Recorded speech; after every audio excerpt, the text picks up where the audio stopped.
Welcome to exam विवेचना। तो दोस्तों, जैसा कि आप लोगों को पता है, हम अपने इस चैनल पर डिस्कस कर रहे हैं हिंदी साहित्य के लिए महत्वपूर्ण प्रश्नों की सीरीज। तो इस वीडियो से पहले भी हमने इसके बहुत से पार्ट्स को डिस्कस करा है। अगर अभी तक आपने उन्हें विजिट नहीं करा है तो अभी आप जाकर डिस्क्रिप्शन बॉक्स चेक कर सकते हैं, वहां पर आपको प्लेलिस्ट का लिंक मिल जाएगा। ठीक है, सारे के सारे वीडियोज हैं आपके लिए काफी महत्वपूर्ण होने वाले हैं। तो शुरू से अंत तक आप प्रश्नों को ध्यान से देखिएगा। जो प्रश्न आते हैं उनको आप चाहे स्किप कर लेना, जो नहीं आते हैं तो उन्हें अपनी कॉपी पे आपने नोट करना है, ताकि भविष्य में आप इजीली इन्हें रिवाइज कर सकें। तो वीडियो को शुरू करने से पहले आपको हमारी टीम के द्वारा लॉन्च किए गए कोर्सों के बारे में जानकारी दे देता हूँ। देखिए, जैसे कि आप लोगों को पता है, हमारी टीम के द्वारा एलटी टेट, एलटी कमीशन और पीजीटी हिंदी के लिए कोर्स लॉन्च कर दिए गए हैं। जो भी आप में से इंटरेस्टेड कैंडिडेट होगा तो वो यहाँ पर जो हमारा व्हाट्सएप नंबर दिया गया है 8219312129, इस पे आप संपर्क कर सकते हैं। आपको हम सारी जानकारी दे देंगे। ठीक है, व्हाट्सएप करना है, सारी डिटेल आपको यहाँ पर मिल जाएगी। एल टी टेट के लिए भी कोर्स चला हुआ है। अगर आप इसमें एनरोल होना चाहते हैं तो आपको अभी भी इसमें एडमिशन मिल सकती है। वैसे ही एल टी कमीशन के लिए भी आपको एडमिशन मिल जाएगी। और पीजीटी हिंदी के लिए कोर्स हमारा 1 अक्टूबर से शुरू हो गया है। अभी भी आप इसमें एनरोल हो सकते हैं, अभी भी यहाँ पर सीट्स बची हुई हैं। ठीक है, जो भी आपकी क्वेरी रहेगी, यहाँ पर जो हमारा व्हाट्सएप नंबर है, इस पे जुड़कर आप इसकी जानकारी ले सकते हो। बाकी चलते हैं अपनी आज की वीडियो की तरफ। तो देखिए, जो पिछली वीडियो थी वहां पर मैंने आपसे 2 प्रश्न पूछे थे। पहला प्रश्न था, अंधा युग किसकी रचना है? अंधा युग धर्मवीर भारती की रचना होगी। दूसरे था, अंधेर नगरी किसकी रचना है? ये भारतेंदु हरिश्चंद्र की रचना है। बहुत से कैंडिडेट्स ने, बहुत से स्टूडेंट्स ने उत्तर दे दिया था। बहुत अच्छा लगा आपके रिस्पॉन्स को देखकर। तो सारे बच्चे उत्तर दीजिए, क्योंकि इससे आपका रिवीजन होता है, किसी और का फायदा नहीं होता है। जब आप किसी चीज को कमेंट करके लिखते हैं तो आपके ही प्रश्न यहाँ से निर्मित होते हैं। ठीक है, तो आज की वीडियो में भी आपको 2 प्रश्न दे दूंगा, उसके उत्तर आप सभी ने देने हैं। बाकी वीडियो को शुरू करने से पहले फिर से आपको अवगत कर देता हूँ, अगर अभी तक आप हमारे टेलीग्राम और व्हाट्सएप ग्रुप के साथ नहीं जुड़े हैं, ये फ्री व्हाट्सएप और टेलीग्राम ग्रुप है, इसमें जुड़ना चाहते हैं तो इनका लिंक भी आपको डिस्क्रिप्शन बॉक्स में मिल जाएगा। तो चलिए, ज़्यादा समय ना लेते हुए शुरू करते हैं आज के लेक्चर को। तो जो पहला प्रश्न यहाँ पर आपसे पूछा गया है, साहित्य का इतिहास जनता की चित्तवृत्ति का इतिहास है, ये कथन इतिहास के संबंध में किसके द्वारा दिया गया था? काफी महत्वपूर्ण प्रश्न है, अक्सर परीक्षा में ये बनता ही है। 4 विकल्प आपके समक्ष यहाँ पर दिए गए हैं। तो जो साहित्य का इतिहास जनता की चित्तवृत्ति का इतिहास है, ये कथन होगा आचार्य रामचंद्र शुक्ल का। यहाँ जो विकल्प डी है ये सही हो जाएगा। फिर अगला प्रश्न यहाँ पर दिया गया है, विकल्प प्रश्न संख्या 2, इतिहास के प्रति भारतीय दृष्टिकोण किस प्रकार का रहा है? तो इतिहास के प्रति भारतीय दृष्टिकोण रहा है आदर्शमूलक और अध्यात्मवादी। विकल्प ए यहाँ सही होगा।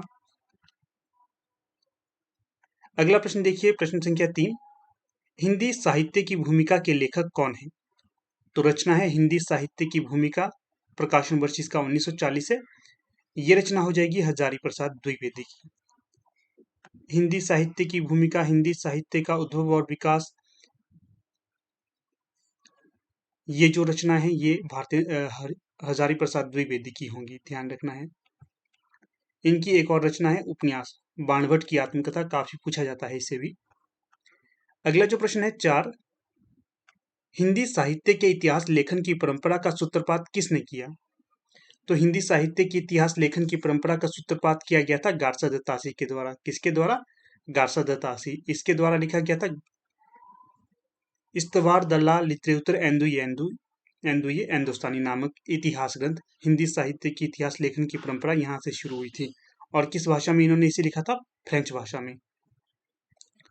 अगला प्रश्न देखिएगा 5, आचार्य रामचंद्र शुक्ल के इतिहास ग्रंथ का नाम बताइए।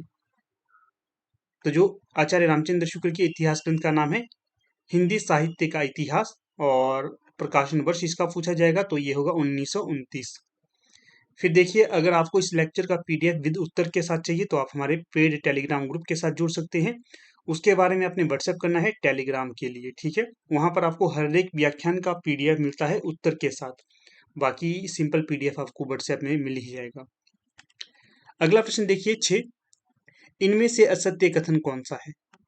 तो जो असत्य कथन की बात की जाएगी, पहला कथन क्या है? शुक्ल जी का इतिहास ग्रंथ 1929 में प्रकाशित हुआ। बिल्कुल सही है, अभी हमने इसे ऊपर देखा।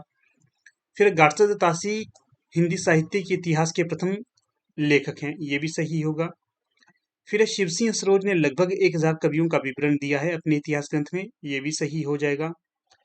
फिर है हिंदी साहित्य का आदिकाल, ये ग्रंथ किसका है? तो जो हिंदी साहित्य का आदिकाल है ये डॉक्टर नगेंद्र का नहीं होगा, किसका होगा ये? तो ये होगा आपका हजारी प्रसाद द्विवेदी का। तो इस प्रकार से जो विकल्प डी है यहाँ पर सही हो जाएगा। अगला प्रश्न है 7, इसमें पूछा गया है इनमें से अशुद्ध जोड़ा छांटिए। तो पहले जोड़े को देख लेते हैं। राजस्थानी भाषा और साहित्य ये किसकी रचना है?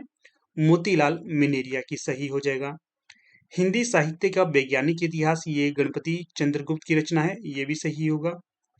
हिंदी साहित्य का वैज्ञानिक इतिहास, क्या ये डॉक्टर या सर जॉर्ज ग्रियर्सन की रचना है? नहीं, ये इनकी रचना नहीं होगी। ये किसकी रचना है? हिंदी साहित्य का वैज्ञानिक इतिहास गणपति चंद्रगुप्त की है, जैसे हमने ऊपर देखा। शिव सिंह सरोज, ये शिव सिंह सेंगर की रचना है, हाँ जी, ये इन्हीं की रचना है, ये भी सही होगा। तो जो यहाँ पर अशुद्ध जोड़ा होगा विकल्प सी। अगला प्रश्न है 8, हिंदी साहित्य के सर्वप्रथम इतिहास ग्रंथ का रचनाकाल क्या है? तो गार्सा दत्तासी के द्वारा इसे 1839 में लिखा गया था, सी यहाँ सही हो जाएगा। अगला जो प्रश्न है 9, हिंदी साहित्य का इतिहास सर्वप्रथम किस भाषा में लिखा गया था? ऊपर ही आपको ये बताया था मैंने, फ्रेंच भाषा में लिखा गया था। अगला प्रश्न है 10, उस इतिहास ग्रंथ का नाम बताइए जिसमें लगभग 5000 कवियों का विवरण संकलित है। तो ये मिश्र बंधु विनोद, जो मिश्र बंधुओं की रचना है, इसमें 5000 कवियों को संकलित किया गया है। प्रकाशन वर्ष इसका 1913 है। 1913 में ये 3 भागों में प्रकाशित हुआ था, ये भी पूछा जाता है कितने भागों में? 3 भागों में। अगला प्रश्न है 11, हिंदी वीर काव्य के रचयिता कौन होंगे? तो जो ग्रंथ है हिंदी वीर काव्य, इसके रचनाकार होंगे टिक्कम सिंह।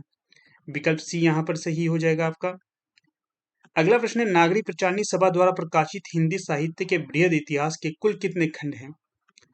तो इसके कुल खंड है 18। कई जगह 18 है, कई जगह 16। 18 तो नहीं, जो सही होगा वो होगा 16। 16 खंडों में ये वर्गीकृत है। यहां से ध्यान रखना है, जो हिंदी साहित्य का बृहद इतिहास है ये किसके द्वारा प्रकाशित ग्रंथ माना जाता है? तो ये है नागरी प्रचारणी सभा के द्वारा। एक प्रश्न यहां से आपके लिए आज ये छोड़ देता हूं, आपने बताना है कि जो नागरी प्रचारणी सभा है इसकी स्थापना कब की गई थी? पिछली वीडियो में मैंने आपको इसका उत्तर बताया था, ठीक है। ये प्रश्न आपके लिए एक हो गया यहाँ से। अगला प्रश्न देखिएगा 13, इसमें क्या पूछा गया है? पूछा गया है नागरिक प्रचारणी सभा काशी द्वारा प्रकाशित हिंदी साहित्य के बृहद इतिहास के 6वें खंड अर्थात रीतिकाल के संपादक कौन रहे हैं? पहले तो ध्यान रखना है कि जो रीतिकाल है या फिर 6वां खंड है, इसका क्या नाम है? तो इसका नाम होगा रीतिकाल। और इसके संपादक कौन होंगे? तो ये होंगे डॉक्टर नगेंद्र। डॉक्टर नगेंद्र का रीतिकाल पर बहुत अच्छा काम है, इसलिए ये संपादन इनके द्वारा किया गया था। अगला जो प्रश्न है 14, कविता कौमुदी के रचनाकार कौन होंगे? मोस्ट इंपॉर्टेंट पंक्ति है, मोस्ट इंपॉर्टेंट रचना है ये, अक्सर परीक्षा में पूछी जाती है। रामनिष्ठ त्रिपाठी की रचना हो जाएगी कविता कौमुदी। फिर देखिए जो कविता कौमुदी है इसमें लोकगीत रामनिष्ठ त्रिपाठी जी के द्वारा गांव गांव में जाकर संकलित किए गए थे। अगला प्रश्न है 15, हिंदी साहित्य का इतिहास दर्शन नामक ग्रंथ के लेखक कौन हैं? तो ग्रंथ है हिंदी साहित्य का इतिहास दर्शन, इसके लेखक होंगे डॉक्टर नलिन विलोचन शर्मा। कौन? डॉक्टर नलिन विलोचन शर्मा। तो जो बी है यहाँ पर सही विकल्प हो जाएगा। अगला जो प्रश्न है 16, इसमें आपसे पूछा गया है इनमें से कौन सी पुस्तक हजारी प्रसाद द्विवेदी की नहीं है? पहली देखिए हिंदी साहित्य की भूमिका, ऊपर ही हमने देखा था इनकी रचना होगी, समय इसका 1940 है, याद रखना। फिर है हिंदी साहित्य का आदिकाल, ये भी हजारी प्रसाद द्विवेदी की रचना है, ऊपर ही हमने देखा था 1952 इसका समय है। हिंदी साहित्य उद्भव और विकास इन्हीं की रचना है, समय इसका 1952 ही होगा। और फिर रीति काव्य की भूमिका, ये इनकी रचना नहीं है, तो किसकी रचना होगी ये? तो ये होगी डॉक्टर नगेंद्र की रचना। किसकी? डॉक्टर नगेंद्र की। अगला प्रश्न देखिए 17, कवि वचन सुधा के संपादक का नाम बताइए। तो जो कवि वचन सुधा है ये पत्रिका है, किसकी है? भारतेंदु हरिश्चंद्र की। तो सी यहाँ पर सही विकल्प होगा। और तथ्य देखिए, समय इसका 1868 के आसपास का है। और कहाँ से निकाली जाती थी? काशी से ये निकाली जाती थी। कैसी पत्रिका थी? मासिक पत्रिका थी। ये भी ध्यान रखना है आपने, ठीक है, परीक्षा में बन सकता है प्रश्न।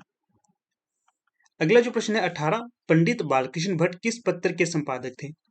तो जो पंडित बालकृष्ण भट्ट थे ये हिंदी प्रतीप नामक पत्र के संपादक थे। और इसका प्रकाशन वर्ष अगर पूछा जाएगा तो 1877 इसका प्रकाशन वर्ष होगा। कहाँ से निकलती थी? प्रयाग से निकलती थी। कैसी पत्रिका थी? मासिक पत्रिका थी। ये तथ्य भी ध्यान रखिए। अगला जो प्रश्न है 19, प्रजाहितैषी साप्ताहिक पत्र का प्रकाशन कहाँ से होता था? तो जो प्रजाहितैषी साप्ताहिक पत्र था ये कहाँ से प्रकाशित होता था? ये होता था आपके आगरा से प्रकाशित। कहाँ से? आगरा से। किसके द्वारा इसे निकाला जाता था? राजा लक्ष्मण सिंह के द्वारा। कब निकाला गया था? 1855 में। कैसी पत्रिका थी? साप्ताहिक पत्रिका थी, याद रखिएगा। अगला प्रश्न है 20, उदंत मार्तंड का प्रकाशन कहाँ से होता था? मोस्ट इंपॉर्टेंट प्रश्न है दोस्तों, ये देखना हर एक परीक्षा में पूछा जाएगा। उदंत मार्तंड का प्रकाशन होता था कलकत्ता से। हाल ही में एक परीक्षा हुई थी, वहां पर यह प्रश्न पूछा गया था कि उदंत मार्तंड का प्रकाशन कहाँ से हुआ था? कलकत्ता से हुआ था। किसके नेतृत्व में निकाली जाती थी? पंडित जुगल किशोर के। समय क्या था? 1826। और कैसी पत्रिका थी? ये थी साप्ताहिक पत्रिका। और जो उदंत मार्तंड है इसे हिंदी की प्रथम पत्रिका होने का भी गौरव प्राप्त है। मोस्ट इंपॉर्टेंट प्रश्न है, ये सारे के सारे तथ्य ध्यान रखिएगा। अगला जो प्रश्न है 21, इसमें पूछा गया है ब्राह्मण पत्र के संपादक कौन थे? तो जो ब्राह्मण पत्र है इसके संपादक के तौर पर जाने जाते हैं पंडित प्रताप नारायण मिश्र। ए यहाँ सही विकल्प होगा। कहाँ से ये निकलती थी? कानपुर से निकलता था ये पत्र। कब निकला था? 1883 में। मासिक ये बी पत्र रहा है। अगला प्रश्न है 22, सरस्वती पत्रिका का प्रकाशन कब से प्रारंभ हुआ? मोस्ट इंपॉर्टेंट प्रश्न है ये भी। तो जो सरस्वती पत्रिका का प्रकाशन शुरू किया गया था 1900 ईस्वी से शुरू किया गया था। विकल्प ए यहाँ पर सही होगा। चिंतामणि घोष के द्वारा इसे शुरू किया गया था। मासिक पत्रिका थी ये भी। और कहाँ से प्रकाशित हुई थी शुरू में? ये काशी से।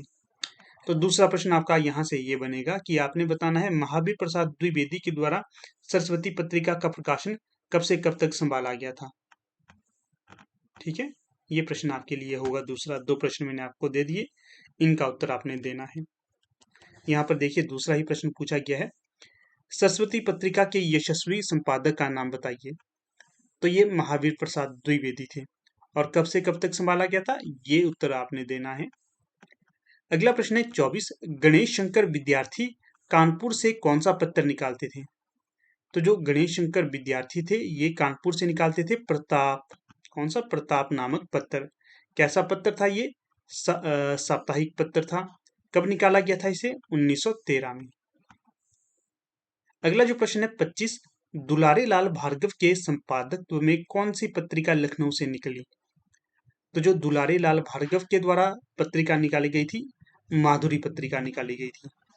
माधुरी विकल्प भी यहाँ सही होगा। कहाँ से निकाली गई थी? लखनऊ से दुलारे लाल भार्गव के नेतृत्व में माधुरी पत्रिका निकली। समय इसका 1922 होगा। अगला जो प्रश्न है 26, इसमें क्या पूछा गया है? इसमें आपसे पूछा गया है हिंदी का धार्मिक मासिक पत्र कौन सा है? तो हिंदी का धार्मिक मासिक पत्र है कल्याण। कौन सा है?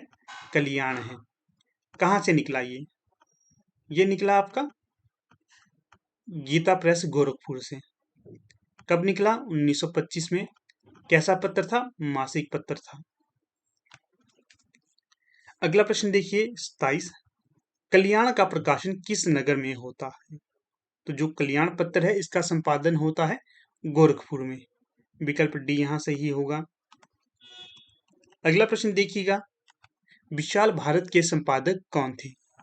तो जो पत्र है विशाल भारत, इसके संपादक के तौर पर जाने जाते हैं बनारसी दास चतुर्वेदी। इंपॉर्टेंट पत्र है ये भी, बनारसी दास चतुर्वेदी। फिर देखिए पूछा जाएगा समय कब का है? 1928 समय है। मासिक पत्र है और कहाँ से निकलता था? कलकत्ता से। ये 5 तथ्य यहाँ से आपने ध्यान रखने हैं। अगला प्रश्न है, विशाल भारत में किस रचनाकार के साहित्य को घासलेटी साहित्य कहा जाता था? तो जो उगर जी थे इनके साहित्य को कहा जाता था विशाल भारत में घासलेटी साहित्य। किसके द्वारा कहा गया था? बनारसी दास चतुर्वेदी जी के द्वारा। पांड्य बेचन शर्मा उगर इनका पूरा नाम होगा। अगला प्रश्न देखिएगा 30, इनमें से निराला ने किस पत्रिका का संपादन किया? तो जो निराला जी के द्वारा पत्र का संपादन किया गया था, तो ये किया था सुधा का। कौन सा? सुधा। विकल्प यहाँ पर बी सही होगा। फिर देखिए प्रश्न बन सकता है कि जो सुधा पत्रिका है इसको किसके द्वारा शुरू किया गया था? दुलारे लाल भार्गव के द्वारा। कब शुरू किया गया था? 1929 में। कैसा पत्र था? मासिक पत्र था। कहाँ से निकाला जाता था? लखनऊ से निकाला जाता था। तो इसका भी आपने ध्यान रखना है। फिर देखिए अगला प्रश्न है 31, इसमें पूछा गया है आगरा से निकलने वाले साहित्य संदेश के संपादक कौन थे? तो जो आगरा से साहित्य संदेश नामक पत्र निकलता था, इसके संपादक रहे हैं बाबू गुलाब राय। विकल्प सी यहाँ पर सही हो जाएगा इस प्रश्न का। और इसमें पूछा जाएगा कब निकाला गया था इसे साहित्य संदेश को? 1937 में। तो ये तथ्य आपने याद रखने हैं। तो कुछ इस प्रकार से दोस्तों आज का हमारा लेक्चर रहा है। वीडियो को समाप्त करने से पहले आपको फिर से जो हमारी टीम के द्वारा लॉन्च की गई कोर्स है उसकी पैम्पलेट दिखा देता हूँ। तो ये देखिएगा, ये हमारी टीम के द्वारा लॉन्च की गई कोर्स की पैम्पलेट है। अगर आप जुड़ना चाहते हैं तो इनसे जुड़ सकते हैं, चाहे आप एलटी टेट की प्रिपरेशन कर रहे हो या फिर एलटी कमीशन की या फिर एचपी पीजीटी हिंदी की। ये जो एचपी पीजीटी हिंदी है जल्द ही आपको इसके फॉर्म देखने के लिए मिलेंगे। पूरा एग्जैक्ट नहीं कह सकते कब से, पर देखने के लिए आपको इसी साल ये मिलेंगे ही मिलेंगे। काफ़ी चर्चा चल रही है वर्तमान में पीजीटी के लिए, ठीक है। तो आप लोग अच्छे से तैयारी करिएगा, आपको अवश्य लाभ मिलेगा यहाँ से। फिर अपनी वीडियो को यहाँ पर समाप्त कर लेते हैं। जो प्रश्न आपसे पूछे गए हैं इनका उत्तर आप अवश्य दीजिएगा और वीडियो को लाइक शेयर और चैनल को सब्सक्राइब अवश्य करना। धन्यवाद।